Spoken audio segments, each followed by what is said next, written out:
Hello, today's video is about confidence. Most of us don't have an enormous amount of confidence, and it affects a large part of our lives. Our relationships, social and otherwise, our work, music, singing, that sort of thing. Now, a lack of confidence we quite often feel when we go up to perform, whether it's just in front of a microphone at the studio or whether it's actually in front of people, and it is a fear. Now, they do say in order to get over your fears, you need to face them. That's a difficult thing in terms of musical performances, and there are ways that you can stack the odds in your favour and help your confidence in those situations. So, I'm not going to recommend that you just go straight out and start performing in front of people. That's a bit like jumping in the deep end when you can't swim and hoping for the best. There are things that you can do to stack the odds in your favour, and this is what we're going to talk about. So, what actually is confidence? Confidence is trust in your own ability, knowing that you've got the skills, that you can pull it off, um, regardless of what happens. Okay, so you know you can go up there and you can perform to a certain level, which will be good enough. So, how do you go about doing that? Well, first of all, you need to identify what you are good at and what you're not so good at. The not so good at are the things where you feel you let yourself down, and they're the things that you worry about more when you are performing. So, to bring those up to the same level as the things that you feel more comfortable with will increase your confidence. Now, before you do any of the rest of what I'm going to talk about, it's a good idea to make a little video on your mobile phone of yourself performing. So, obviously, in a quiet room somewhere away from people. This is going to be a reference for you so that you can look back on it and say, yeah, okay, my performance is better, it has improved, and you can take confidence from that later on. So, as an example, is your rhythm not very good? If that's the case, buy yourself a metronome. You can get them quite cheap. You can get the old clockwork ones. Some people will give you those for free because they just sound horrendously annoying. Or you can buy something like this. You usually get these for around a tenner. A little programmable one.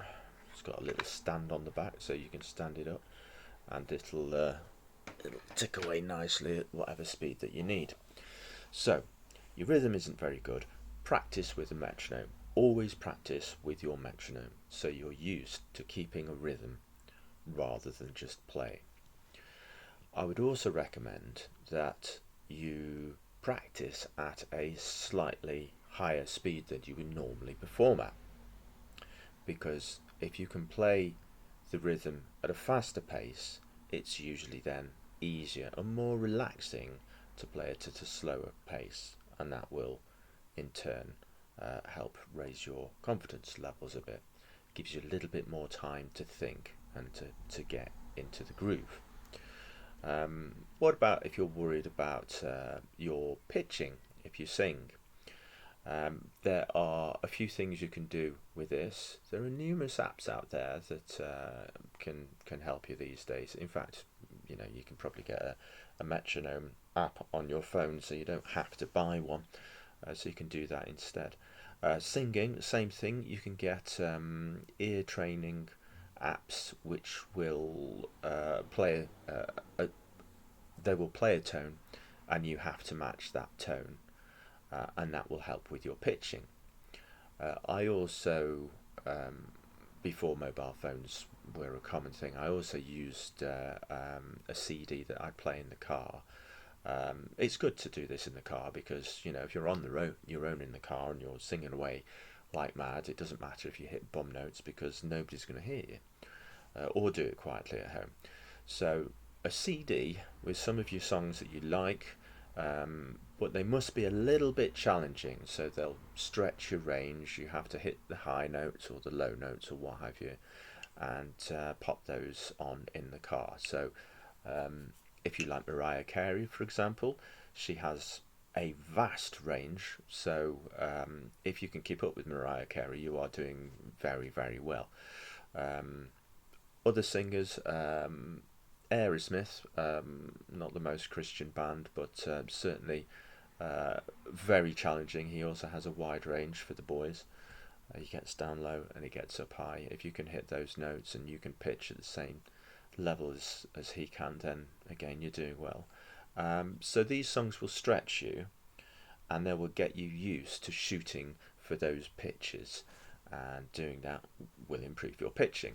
It'll also help you, warming up your voice if you're going to a gig or what have you. And as long as you do sing regularly and you do attempt to sing things that are challenging, then it will help your ear and you will find that you will more naturally pitch better. Okay. Um, Complicated parts on instruments. Now, I'm not talking about rhythm here, I'm talking specifically about you're trying to get a difficult part of the music down.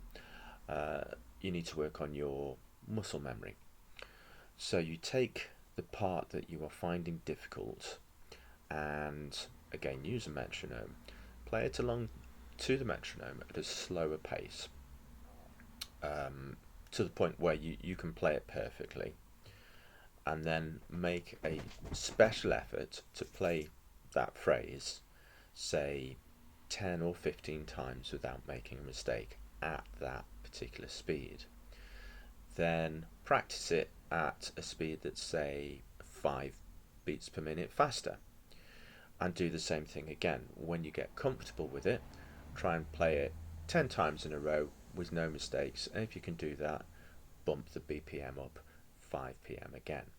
Now, do that to a point that is a little bit faster than you would normally play it when you go out to perform, and then easing back to the lower BPM, as I mentioned earlier, it's more comfortable and it's easier. But if you have repeated that phrase often enough, it gets to a point where they call it muscle memory. It's not really. It's because the neural network in your brain has adapted to recognize that pattern and to form that pattern in your neurons. But we talk about muscle memory because you get to the point where you don't have to think about it so much. Your fingers just seem to know what they're doing.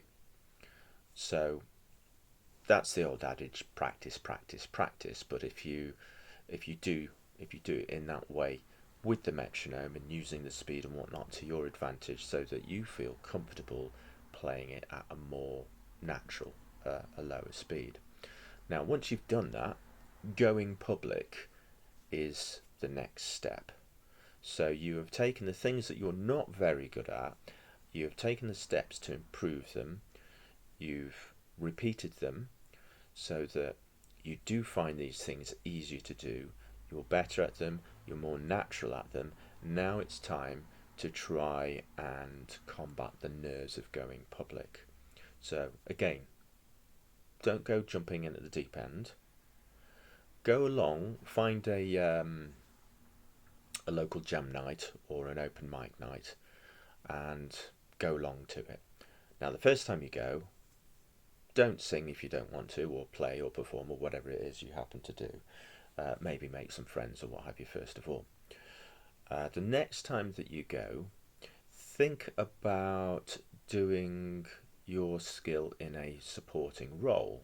So if you play a particular instrument, if it's a jam night, then that's great because everybody joins in regardless anyway, and you can join in on the periphery and just play along until you get more comfortable to play maybe a little bit louder or play something that you suggest yourself for leading a song. If it's an open mic night, I would ask if you could play along, maybe support somebody. And there's singing as well.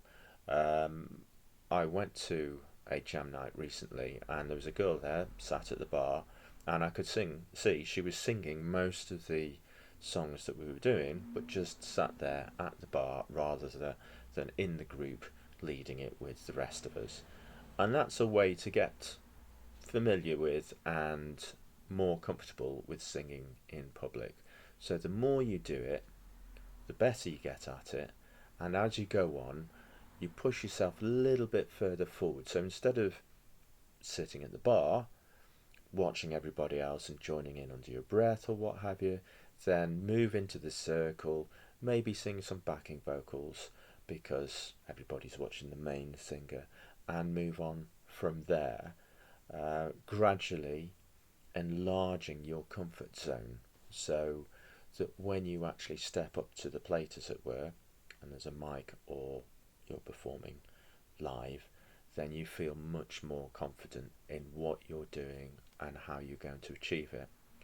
Then, lastly, or repetitively, take another video of yourself performing and compare it with the earlier video that you did, and hopefully you should see some improvements and a better performance.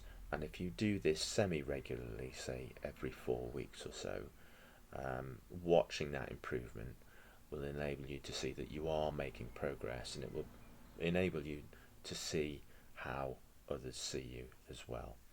So put these things into practice, and like any skill, practicing that skill is something that will make you better at it. So if you've got any comments or questions, or you don't agree or you do agree with something that I've said, drop it in the comments below, because I do read them.